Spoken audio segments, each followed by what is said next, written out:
Welcome everybody to the New Lyre Podcast. My name is David Goslin. I'm the editor of the New Lyre, and I'm back again with our special guest, Adam Cedia. Welcome, Adam. Good to be back. So, Adam, we have a very special episode today where we're going to be covering the poetry of Kevin Roberts, who is arguably one of the most talented poets of the 20th century, in my opinion. Maybe we can say one of the great timeless poets of the 21st century. He passed away in 2008, and he wrote of a lot of his best stuff from during the 90s and after. So we want to give people a taste of this because there's a renewed interest in poetry, it seems. At least there's discussion of poetry in, I see a discussion of this or that poet who's won this award in The Guardian, New York Times. We recently had a lot of excitement around the inaugural poem for the US election. So that made the rounds on social media and on the news. So I think it's a good time to, as always, it's always a good time to talk about this question of timeless poetry and timeless art. What really makes something timeless?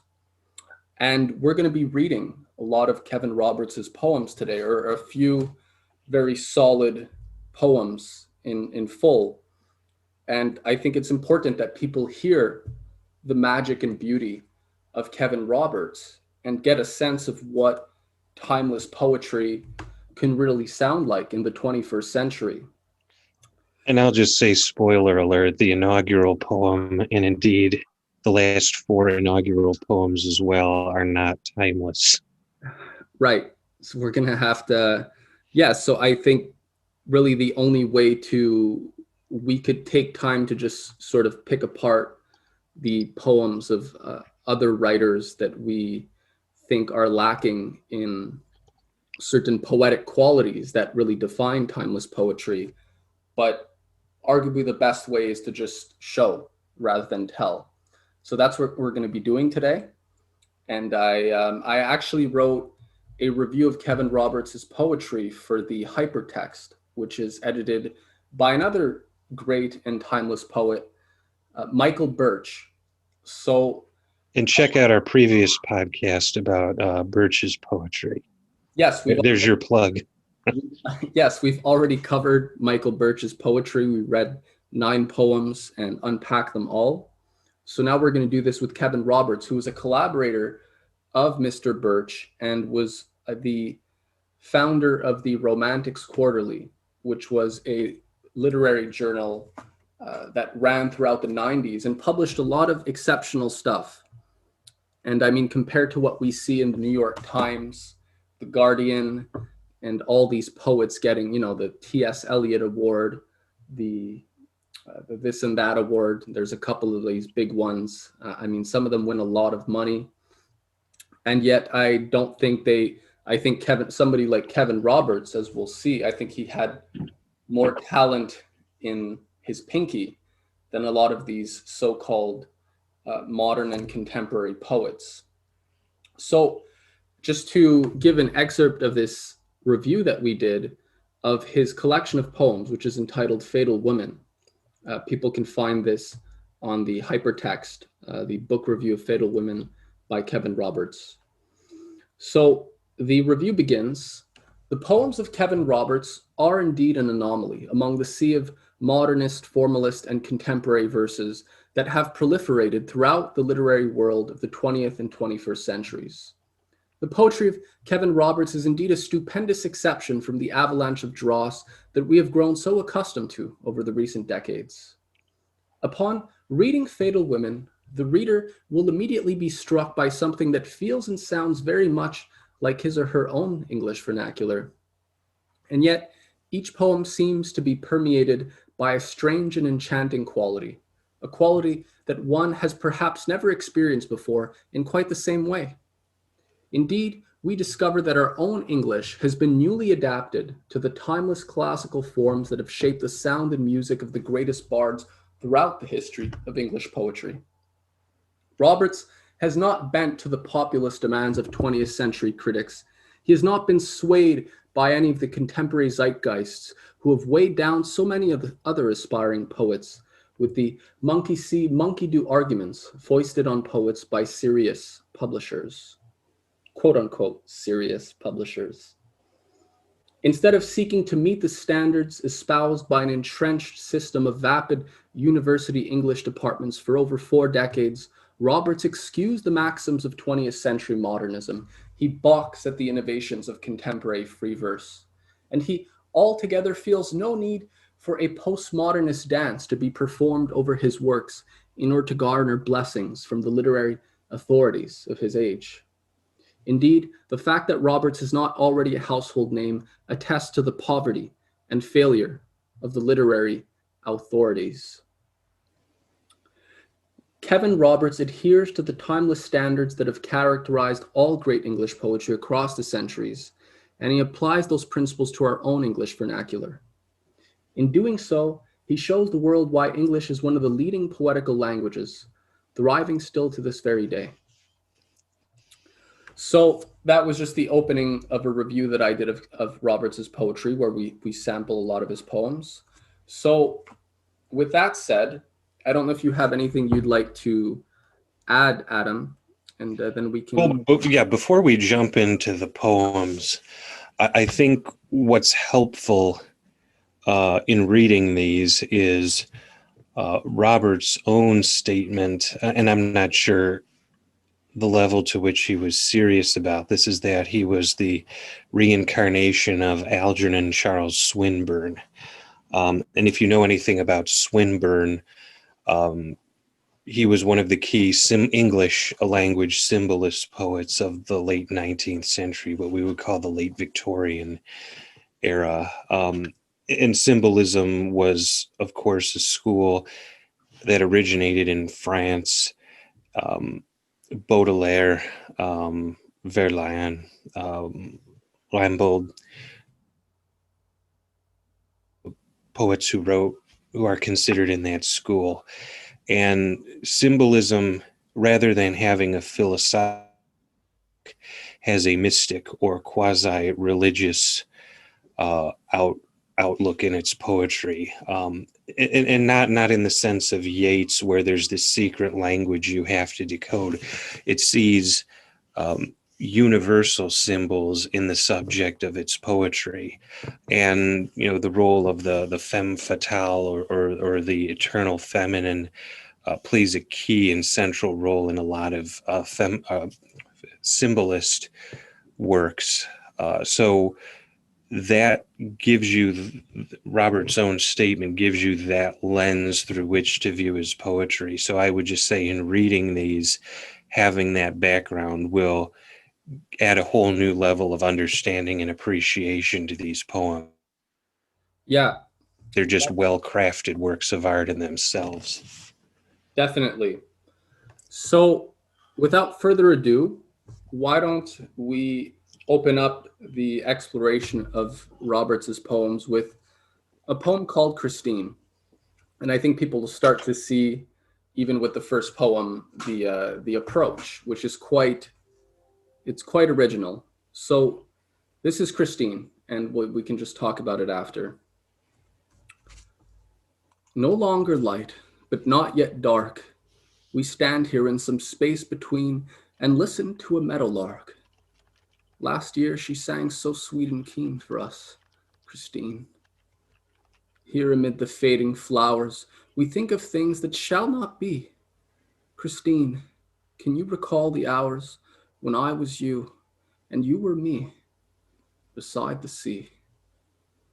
Above our heads, the soul of day moves softly through the autumn skies. The earth gives up its green to gray, and there before our stinging eyes, it stirs and dies. The crow plays in the golden grass and grieves not at his final flight. He knows that all good things must pass, that darkness always follows light. It seems he's right. Christine, you fall away from me on this dour late autumn day, as far leaves forsake the tree. like eager seeds that drift away in search of May. Your fervent mouth looks different now, the tongue less sweet, the lips less keen, but press its heat against my brow. Those lips, I think, have never been so cold, Christine. And now that autumn chills our breath, the light that lit your loving eyes fades fast towards a silent death, and dies now as the season dies, with subtle sighs. Go not as one whose steps would sever, Christine, no shred of sorrow show, as if farewell were not forever. Go forth like snowflakes, soft and slow, like lovers go.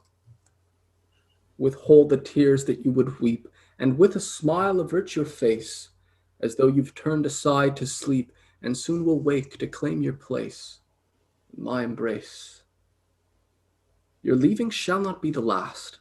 Wherever you look, there I will be, and like fond phantoms from the past, the wild winds that sweep the sea brings you to me. And specters of our summer showers shall dance on in my memory, the promises of perfect hours when I was you and you were me beside the sea.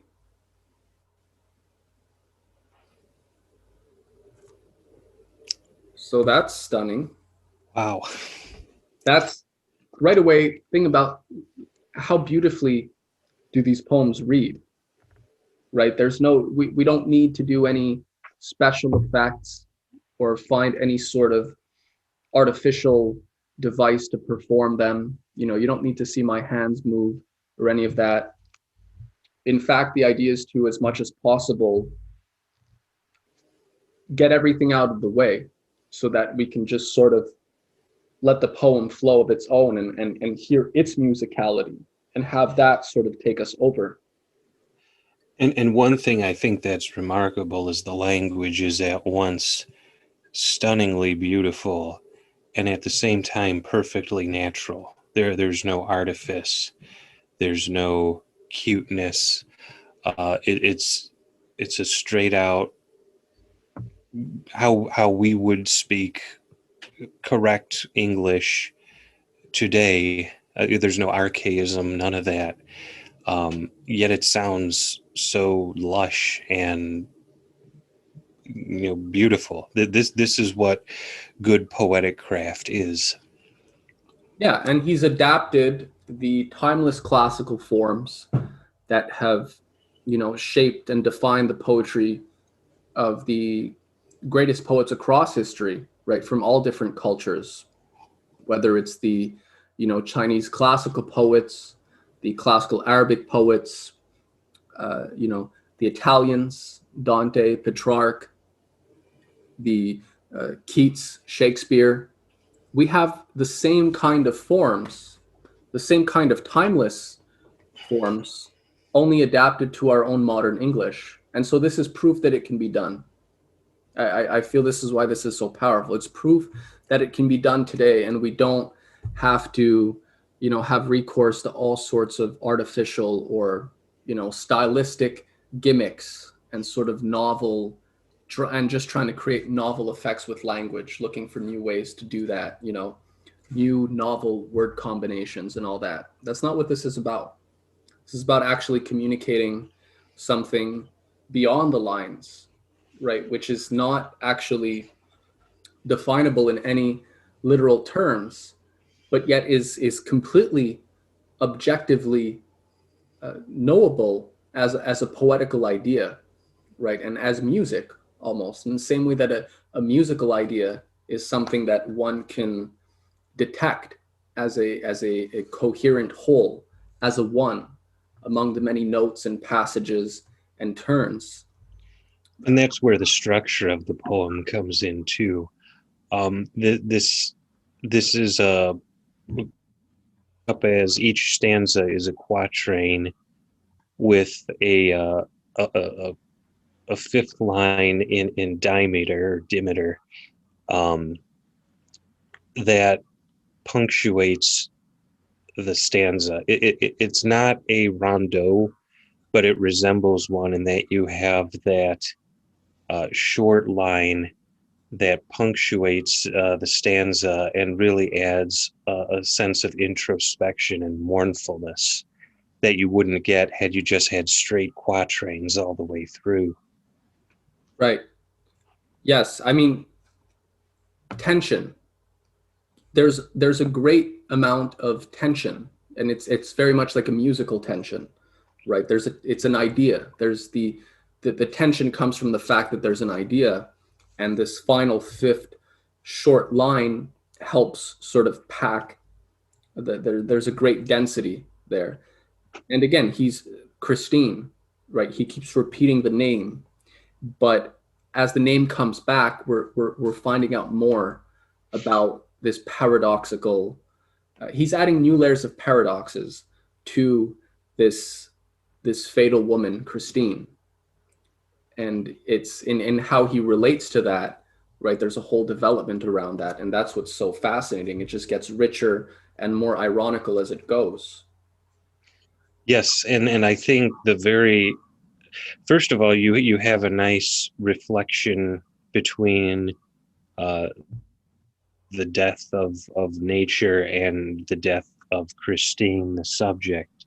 And I think everything leads to the penultimate line, when I were you and you were me beside the sea. That's the symbol in the poem, so to speak, the unity of souls, and the sea as a symbol of eternity. Mm. Mm. Yeah, I mean, the metaphorical power is great, and I think it's worth recognizing that that's in part what makes this poem so effective. Is it really does have a very strong metaphorical power, a metaphor of metaphors, right? That he's sort of creating and generating with all these paradoxes around Christine, and we're gonna see more of. We're going to read another one now. This is considered, I think Christine is my favorite of Roberts's poems. Now we're going to read the poem that he was most fond of, that he wrote. It's called Allayne, and it's got quite a few stanzas. It has, I think, almost, I think something like 30 stanzas. They're short, but as a note, I mean, maybe we should say this after, but there's a quality of there's a spiritual quality, but, and you know, his subject is love, but it's a very complex idea of love. And it's a very, I mean, mystical idea. It's a mystical eros. He referred to it somewhere as a mystical eros. And I mean, it's interesting to compare that with something like Dante, where love is treated as this very virtuous and ennobling thing, while his mentor Guido Cavalcante said in his famous canzone Donna me prega perché io voglio dire, a lady asks me, for this I speak. It's his famous canzone. He defines a very a spiritual idea of love, but it's not ennobling like Dante's. He actually says that people who haven't experienced, it's usually found with people of higher culture, but it's not of virtue. It's actually a vice. But he says it's perfection, and it's only known by people of great worth. So it's kind of a mystical spiritual eros. It's not agape, I guess is what I'm trying to say, right? If we go back, I mean, I know you like Greek, right? There are three different words for love in ancient Greek. There's philios, which is brotherly love, friendship. There's eros, which is erotic love, and there's agape, which is sort of divine love, right? It's kind of. Yep, you got it down exactly. And again, well, I'll just say it now, is reading this as a symbolist poet, the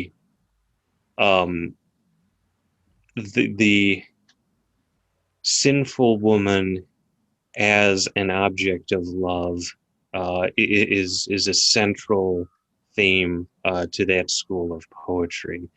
And in fact, the image of Salome, Oscar Wilde's play, and the Richard Strauss opera derived from it. That's she's sort of one of the embodiments of this femme fatale, and I think if you keep that in mind as you read this poem, it'll make a lot more sense.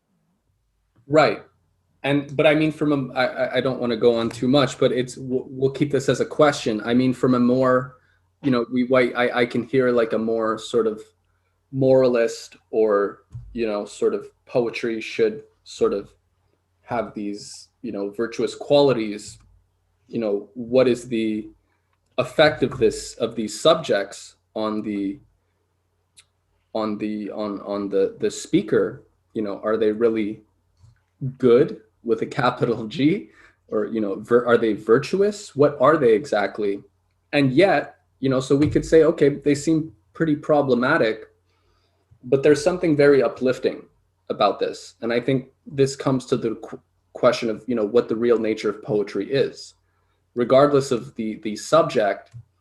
What's ennobling and what's sort of gives it this timeless quality, which stirs a yearning, a longing within us. This is, Poe referred to it as the quality of supernal loveliness, a longing for the supernal, a thirst for immortality.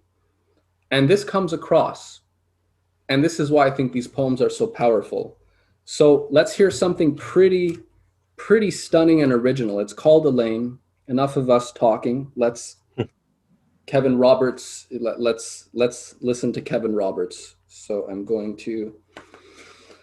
Okay, so this is going to be 1, 2, 3. There's 5. There's about 30 stanzas. But everybody needs to hear this poem.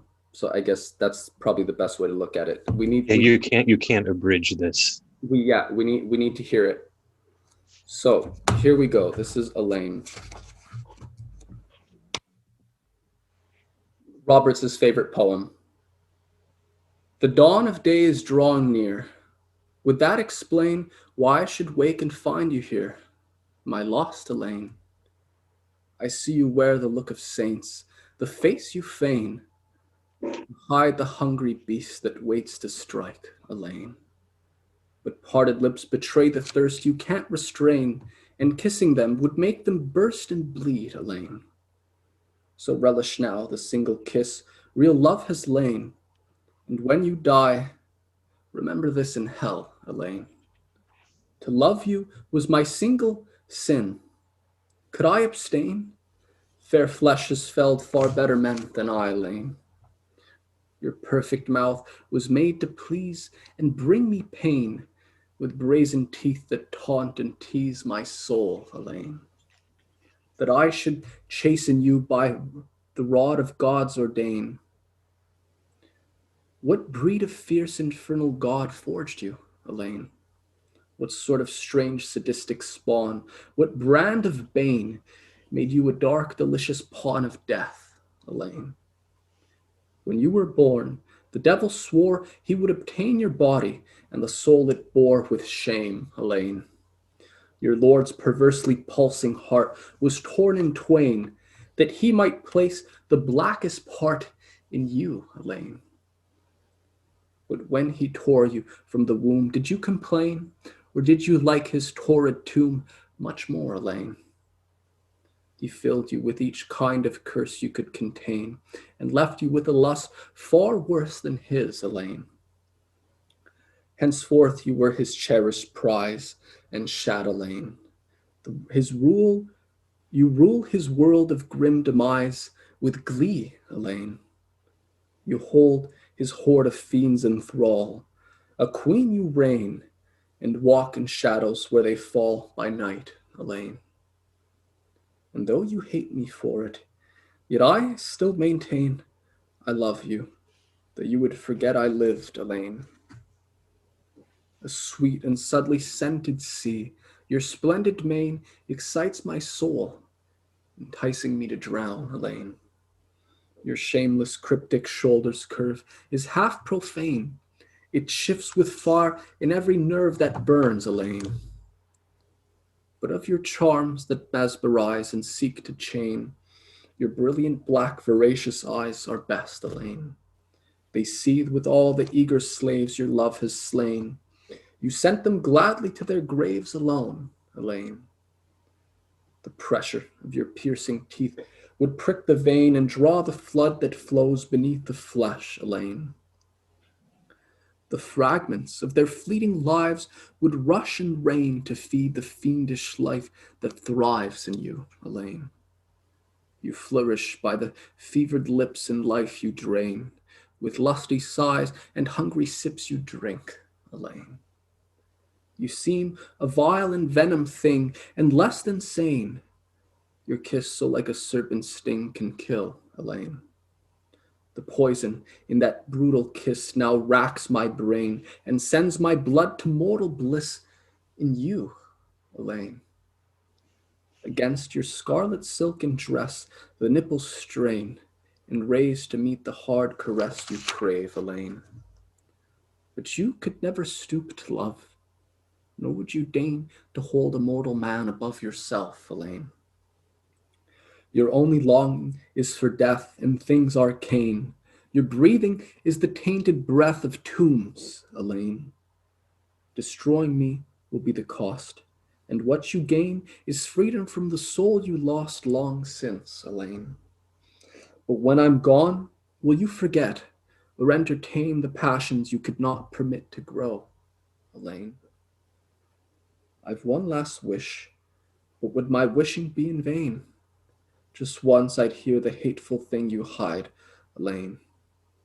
So now I ask you to confess, by love of Cain, the joy it gives you to possess my gift, Allayne. I leave you something that will stay a fatal stain, that you could never wash away with blood, Allayne. The touch of my deferring hand you will retain, a touch you may well understand in time, Allayne. Until the end of all your days it will remain, and then the fiend you dared to praise will fall, Allayne. Angelic armies will descend and him arraign. They'll bring about his brutal end on earth, Allayne. The remnant of his writhing form will wax and wane and perish in a reeking storm of dust, Allayne. You'll stand alone to face the fall of his domain and watch the ruin of every wall he built, Allayne. And then, my love, we both will see, if you disdain, the only soul that would not flee your touch, Allayne. I sink into the strangest sleep, whilst you sustain, as dark as death, and twice as deep I doze, Allayne. With death die all my mortal fears I shan't regain. I can wait a swarm of years for you, Allayne. You think you've seen the last of me, your slavish swain, but mine will be the face you see in dreams, Allayne. I swear it now, my wicked thing. We'll meet again. Then will you wear the devil's ring, or mine, Allayne?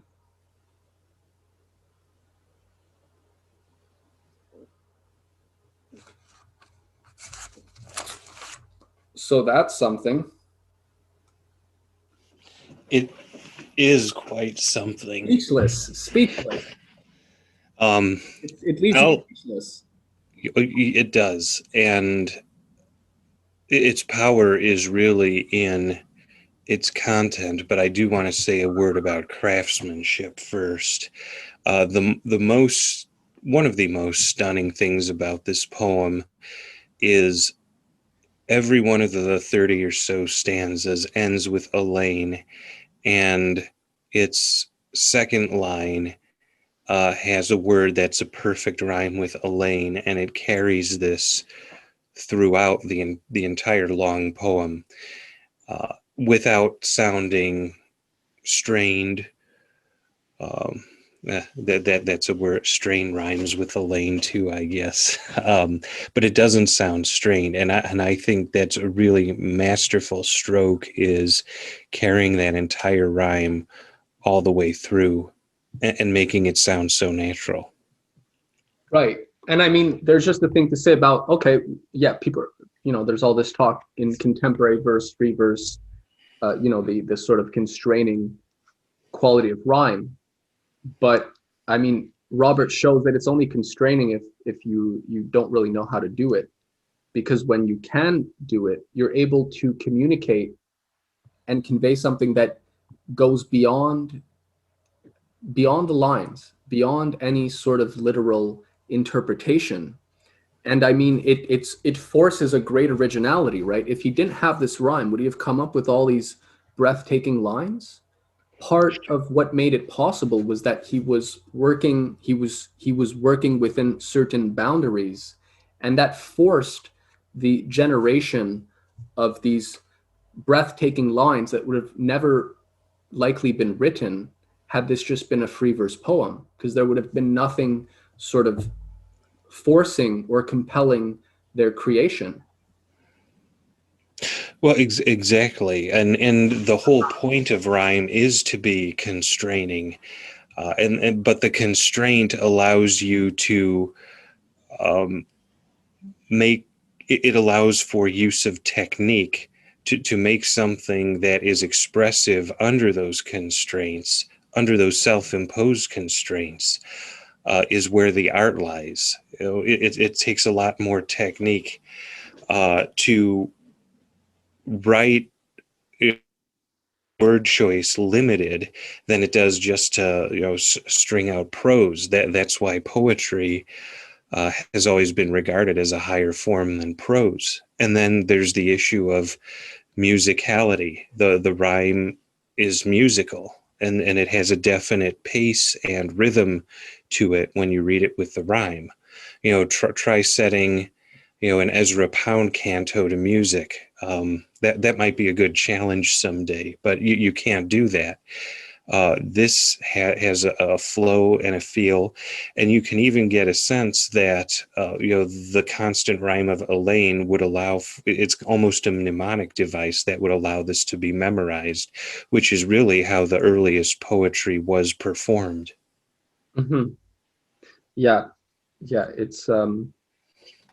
This is definitely something you want to recite. I mean, you want to blow somebody away. If you're having a poetry get together, which should be more of an institution, I think, culturally. I mean, here's a way to blow everybody away. Read Kevin Roberts. Read, read one of the. Yeah, this is real spoken word. This is yeah. This is it's. I mean, this is what timeless poetry sounds like, right? We're looking for words for it, but this is what timeless poetry sounds like. I think this is a great model for, it shows the possibilities inherent in classical forms even today, that they're not actually limiting, they're actually infinite in potential. And I think you once said this about musical notes, right? About music, the same idea that. Exactly. That's you're constrained to 12 notes and even more by harmonic combinations, which have their origin in natural, in the harmony of frequencies. This isn't something artificial, but the ability to create a work of beauty and originality within those constraints is where the art lies in musical composition. Or you could say the same thing about painting, or yeah, where I mean, you could make an abstract work by smearing paint on a canvas, but capturing the actual play of light and shade and color in, for example, a seashore or a forest or flowers or something that is very a very complex image, and capturing that perfectly within the bounds of actually see. That's where the technique lies, in the reproduction of that. So these are not, they are limiting only in the sense that they force real art to come forth. Mm-hmm. Absolutely. And again, it's undeniable when we read this, and there's a reason for that. I think I mean, these are very complex poems, and they're very magical. So there's a lot to consider for why this magic is possible or exists. Exactly. And we've talked about techniques so far, but I do want to focus on Roberts has this masterful way, and we've seen it in both poems so far, of leading you on through the whole poem and then smack giving you the punchline, so to speak, right in the last line or two. Yeah, And he does that here. Will you wear the devil's ring or mine? That encapsulates what this whole idea it's so intense. of the poem is, and all the 30 stanzas lead up to that. Yeah. So here we'll do another one because we want people to hear Kevin Roberts, and this is just in his in the introduction, because he's going to mention two of the poems we've read, and and one we're the next one that we're going to read. In Fatal Women, Kevin Roberts has recreated the seductive figure, the femme fatale, in an intriguing variety of sumptuous images. There is Allayne, demon and saint, seducer and destroyer. As an archetype of danger, she provokes the blackest desires, and for those lured by her favors, payment is severe. Mortiche, on the other hand, is the expression of the idealized lover, all consuming in her innocence and worshipped with tenderness by the poet. And Clayre? Clayre is ambiguous, evasive, also the most subtle in fulfillment. She's the eternal Eve, the icon of the feminine, shifting between earth, heaven, and hell, never quite known, never entirely possessed. She's unveiled with extreme caution. So let's do Clayre. 23. So this one's shorter. This is a shorter one. Clayre. Shades that deck the dusky sky, that change you with every breeze that billows by, change less than you. Its colors ever changing, its tides so vastly ranging, and still they change far less than Clayre should do. It's me alone she loves by night, but then by day, when lovers lure her supple sight, she's borne away. Her straying glance can gash apart the chambers of my steady heart. So my inconstant Clayre, what would you say? Your eyes no doubt possess with grace their fickle stare, give magic to your maiden face twice over fair. And still, a lesser man might trade such beauty for a love that stayed, for all the silken strands of all your hair. But I, my love, see only you, and could not cease to love those eyes that thrill my soul, yet yield no peace. Their fever, like the blushing flowers left swaying in the sun for hours, give rise to streams of sighs that still increase. Your way, I know, nor prayer nor plea could take away. No more could I deny the sea its surge and sway. As long as your mood ever ranges to a love as one love never changes, just as long as no thing ever changes, your love for me.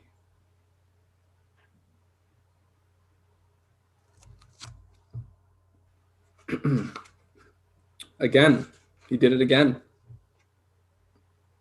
Yes. And here again, we have the theme of the love. And this, I think this is still eros rather than agape uh, for the woman, but this is of a very different kind and for a very different woman. Um, so here we can see the potential for infinite variation on this theme. Right. And I mean, again, they're all different, but the question is, how is he treating each of these different subjects, right? That's where the art's really coming in. Of course. So we want to hear more Kevin Roberts, more. So this is Morticia. It's also short. Now, I pronounced this one Mortiche when I read it because I thought the meter went better with that pronunciation, but that's my own reading. I feel like I've heard this. This was the wife's name in the Addams Family. It was, Yes, yes. so this is where that's what I think. It's a beautiful name, actually. It's an interesting name, Morticia. So again, he has these lovely names, right? I mean, yeah, there's just art at every which way. He's not just picking, any old name. No, and something tells me there's a symbolism to these names too. You know, we have Mortiche. You know, the root is death. We have Clayre. Related from the French rendition of the Latin clara, which is light or clarity or purity in a sense. Allayne is harder to. I think that has a Hebrew root. I'd like to research that more. This idea just occurred to me. That's why I haven't, gone into Allayne. Yeah, well, as with most things, there's something there. It doesn't mean it's formulaic, but yeah, there's definitely a quality to the name, which it's clear when the poet is thinking about his subject. There's a name, and Well, and then there's again, a that's feeling. part of craft. These weren't just random names. He went through a baby name book and landed his finger there. There's intent and craft to this. Absolutely. So this is Morticia. So again, this is just a couple stanzas. Morticia. As the evening light repines about me, and the willow weeps against the glass, soft my lover sleeps in bliss beside me, soft the hours pensive pass. Morticia, alas. Amongst the cushions where you sleep, reclining lost to distant dreams, so far away you are, and deep, and though my mouth would smile it seems, Morticia, I weep. You would not think it possible for man to tease the outline of his darkest need. I know, and yet I have, and still cannot appease my soul, his aching sin. I was beset when first we met. But now the silent weeks have flown, the hours fled, and all the dreams we dared to own in our shared bed, they have been said. And here to me you lie so close, all honey spice and jessamine. I can touch you in your dark repose and know sweet breath upon my skin. And still, Morticia, you seem a sin. So long I yearn to kiss your eyes, in dreams their deepest depths I'd plumb, and drown beneath your pleasured sighs, like lovers bathed in opium. I feared the hour would never come. But it was always this day, and it was ever this hour, and every soul, it seems, must time obey. Even you within your ghosted tower, as every May forfeits its flower. And now I watch you while you sleep, unknowing, as I dimly trace the tears of helplessness, I weep in outline o'er your classic face, with tender grace.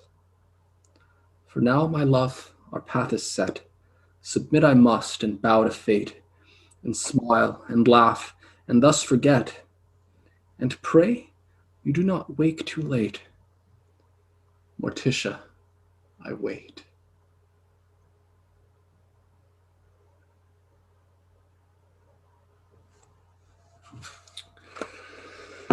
Again, so timeless lines, beautiful lines, sublime beauty is woven into these lines. I mean,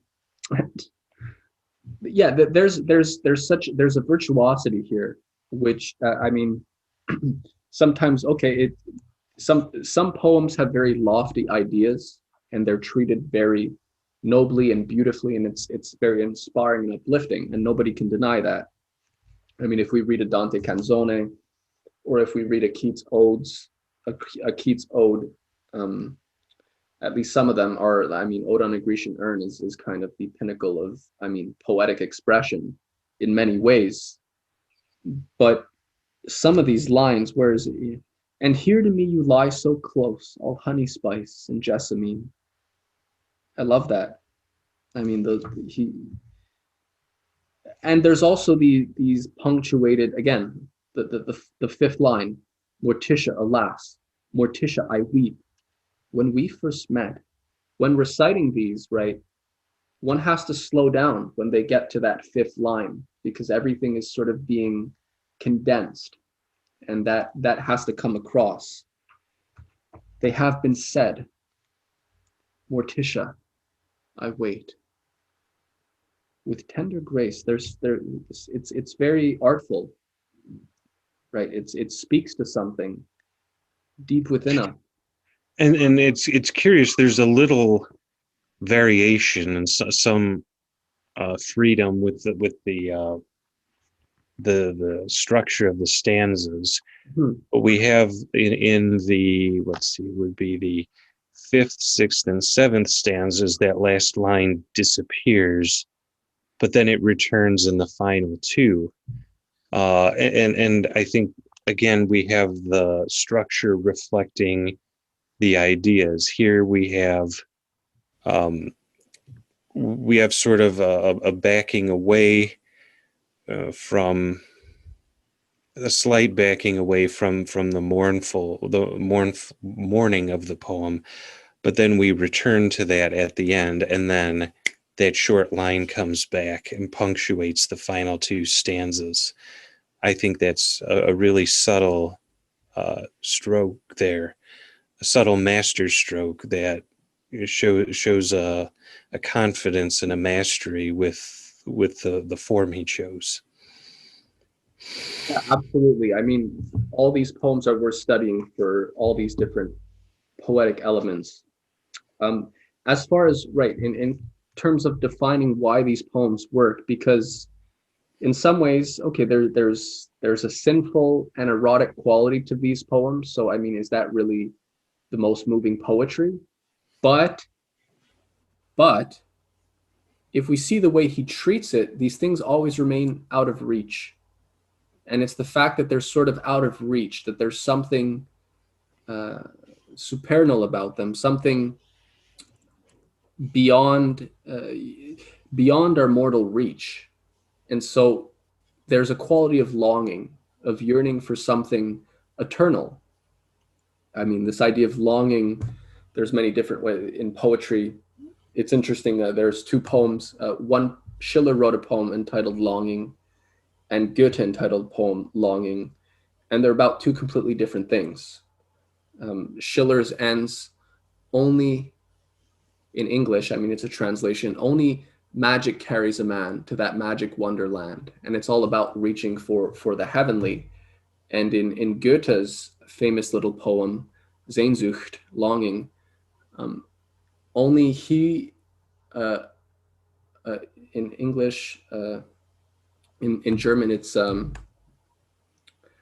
I sing this poem. Nur, see, I know it when I sing it. Nur wer die Sehnsucht kennt, weiß, was ich leide. Only he who longs knows my pain. But it's interesting in German, nur wer die Sehnsucht kennt knows. Weiß is another form of know. It's a different.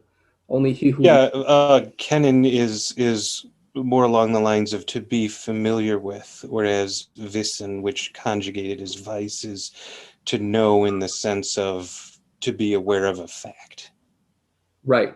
So it just all that to say though that in Goethe it's the longing for the distant beloved, while in Schiller it's not really about any sort of um, earthly love, but they're both talking about longing. So again, there's this question of treatment, and I think when we look at this, there's exactly this quality of longing, and it's not like it's it's not base, right? That which is what's so ironic, because it seems very, I mean, there's a sort of, he talks about sin, right? So in a sense, it's sin is base. I mean, if we want to, Well, that's what symbolism is.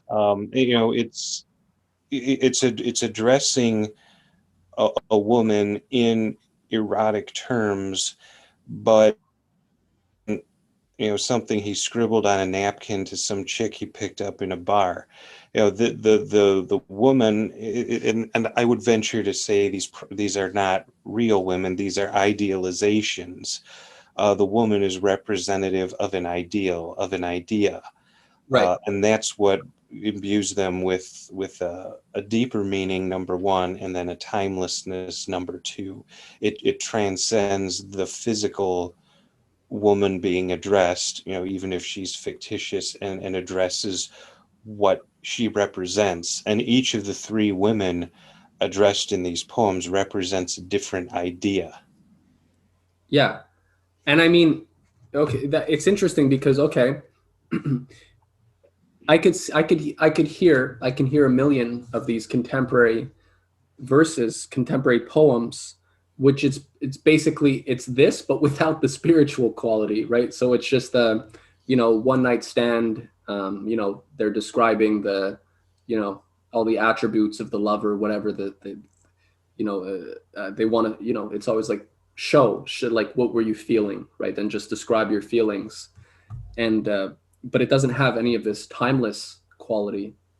It's just literally, it's in a sense literal. It's very literal, right? It's just the physical lover, the thoughts and the feelings that inspires, but it's very literal.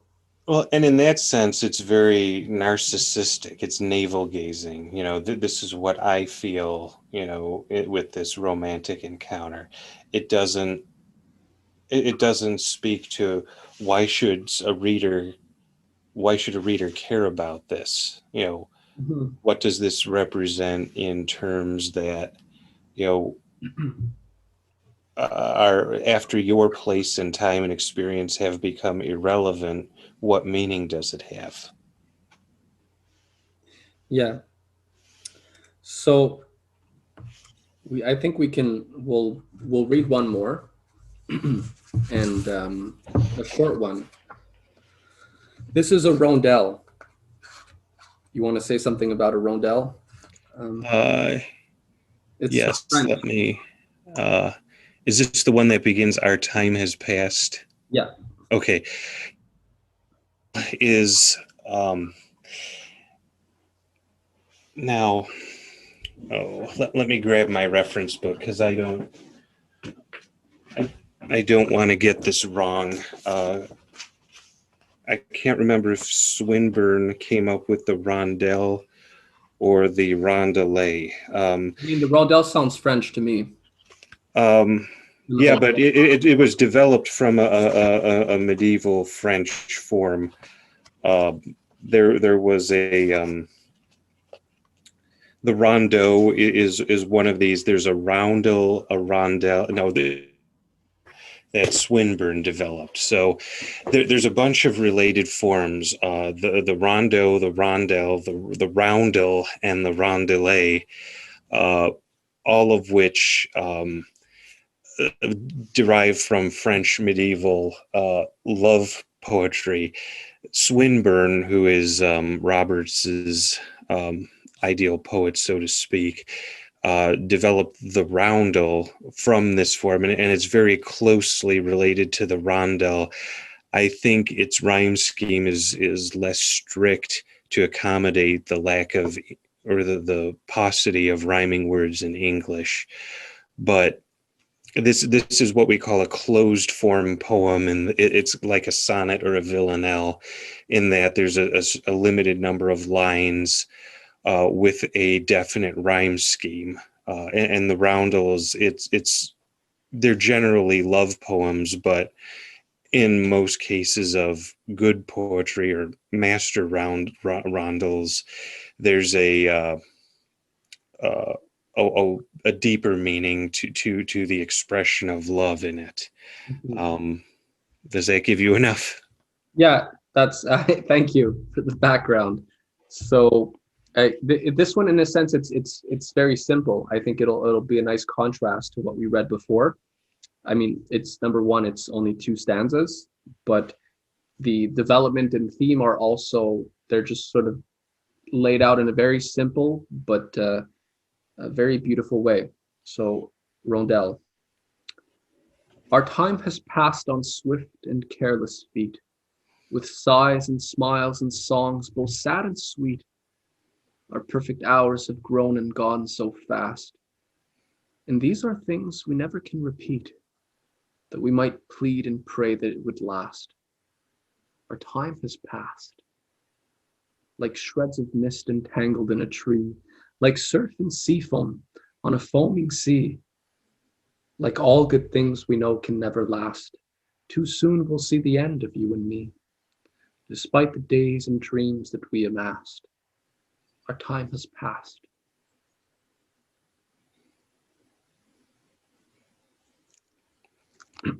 So, sorry that my voice was cracking up. But it's I mean, in a sense, there's no change here. It's the same idea in both stanzas, which is interesting because the other ones there seems to be a lot more change and development happening, a lot more nuance. This is much less nuanced, right? Again, it has I guess a bit of that sort of French medieval love sort of uh, you know, lyric quality. Well, and you're limited to 12 lines, so there's a lot less room to explore ideas like that. But I think that a lot of the shorter poems and especially the stricter forms, they allow you really to compress the expression into them like diamonds, so to speak. And the other thing I will point out that I should have said before is, like the rondeau, we have the rondel has this short line ending both stanzas, again with that mournful punctuation at the end, that Robert seems to like Yeah, he throughout does it his a lot. poem. There's something to learn there for sure. Yeah, he's definitely making use of it, and all the more the fact it keeps recurring makes it even clearer that it's a thing. Like he's there's a reason he's doing it, Oh, and it works. oh yes, and in this case, it's prescribed by the form. So he's obviously translated that into his own forms, which it's not to bring myself into that, but I made use of this in chrysanthemums. I think it's a really powerful way or a really powerful means of expression in a poem. Just that zinger at the end of the stanza. Yeah, well, he mentions Keats, the belle. I mean, I say it, La Belle Dame sans merci, the Belle Dame Mm-hmm. sans merci. I don't know how he would have actually pronounced it, but there's that last line, and I mean, Keats is taking the traditional English ballad form and just sort of adding, and bringing that, using that final line to deliver a punch. Yeah. And he even mentioned in a letter that it should be read the final and no birds sing, contrasted with the opening, it should be read twice as slow, and just very slowly, and all the tension sort of comes together in that moment. So I mean, I felt the Rondel was a bit sad. There's one poem right below that's it's a bit more it has a bit of a, we want to leave our readers with an uplifting note. I think it's important given the times, and these poems do that. So Rondel is I think it's beautiful, but it has somewhat of a somber tone. So this is Carmen right below, which I don't know much about Carmen, but she was a real person, and this book was to my dear friend Carmen and to Algernon Charles Swinburne. These poems are affectionately and admiringly dedicated. So that's in the dedication for his collection, Fatal Women. So this is just two stanzas, and I just read it now. It's beautiful, so why not? In dreams of her, a wild dim world of dreams, like waking sleep, these distant days with her, it seems a wild dim world, and she a wan wild flower, a bloom, a bud, a blaze in an amorous hour, a flower that neither God nor frenzied wind would stir, in dreams of her. Tonight I heard the winged fairy sighs for Carmen's lips, and for her bright brown eyes, and even God did sigh, and in his gilded sleep did stir, with dreams of her.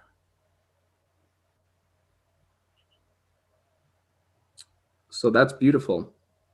And again, there's this quality of longing and reaching for something in the distance, and which, in a sense, dreams, which seem so ethereal and, I mean, intangible, and yet they have this. I mean, dreams are what we're drawn to. They have such power over mortals, and Yes. everything that is a reality, I mean, in a sense, was a dream at one point. At least we can talk about, major developments or things. Somebody had to dream of it first. So these dreams, which seem to be these immaterial, very unpractical, and you know impossible to capture, yet underlying reality is really what we know as reality is in many sense the product of dreams dreamt by mortals. So I like the way he plays with he just treats the idea of dreams in a very compelling manner. Well, and the image is the reality in this. Again, we have the transcendence of um, the image as representing an idea here. Um, Something more powerful than the actual physical form. Right, which is I think what a lot of contemporary poetry sort of gets caught in. The punchline ends up being just there is no, I mean, oftentimes there is no punchline. They don't want to have a punchline. It's just the raw emotions and sort of just putting the reader in that situation and leaving them there. But I mean, one has to remark that oftentimes it leaves, there's a lot of modern contemporary art that leaves one feeling quite empty. I mean, I felt that. I mean, of course, I'm sure there's always exceptions, but the subjects, the irony is that the subjects Roberts are treating, I mean, you see these treated all the time today, probably less so, uh, you know, 200 years ago, right? Or, even during in past ages, but Roberts does it in a way that is truly timeless. So I think it's a good contrast with a lot of the, you know, erotic and sensual stuff that we see today, which seems to lack that elevating quality, which is there regardless of what your subject is. Well, that's I don't want to go too deep into this, but that's kind of an interesting idea to explore. Is we live in a culture of instant gratification, whatever it is. I'll just leave it at that. And the need to uh, focus or rely on an image or a dream or an idea is stifled by that because you have the immediate physical gratification Mm, of the desire. mm. And so those sentiments, I think, are less commonly experienced now than they would have been at any prior time in history. And that's why I think it's yet there's still a longing for the unobtainable. Mhm. And I think Roberts taps into that, and why so many contemporary poets do not. Yeah. So I hope everybody enjoyed the discussion. Hopefully, This has inspired some curiosity about Roberts's poems if you've never heard about them. And can you find his book on Amazon?